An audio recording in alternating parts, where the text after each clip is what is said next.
Faparadwy, hoigfaig, Lawrence vagyok, olwg o fillon sy'n rwy'n teilon sy'n dwi.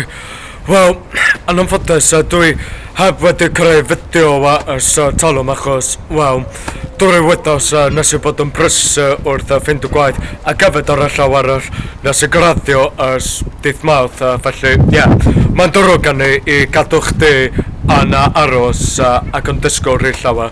Ond rwan, dwi'n addewid i creu fideo newydd a dyna ni rydw i yn Caergybi rwan i weld at eglwys Caergybi, Gybi Sant ac hefyd Caer Rhyfeinig. Dyna ni.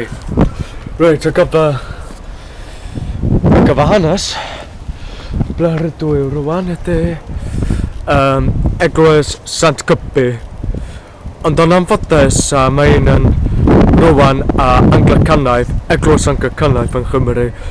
Ond yn reiddio, roedd St Gybi wedi cael ei adeiladu yn o'r 6eg ganrif. Dyma hyn, dyma'r Caer Rhyfeinig. Dyma pan ti'n gweld o wal, ti'n gwybod. Ond yn anffodus, dwi'n mynd i creu fideo bach achos does gan i ddim gormod o'r amser, ti'n gwybod. Rwy'n siŵr gyfeillion, rhaid i fi fynd o rwan, hwyl am y tro.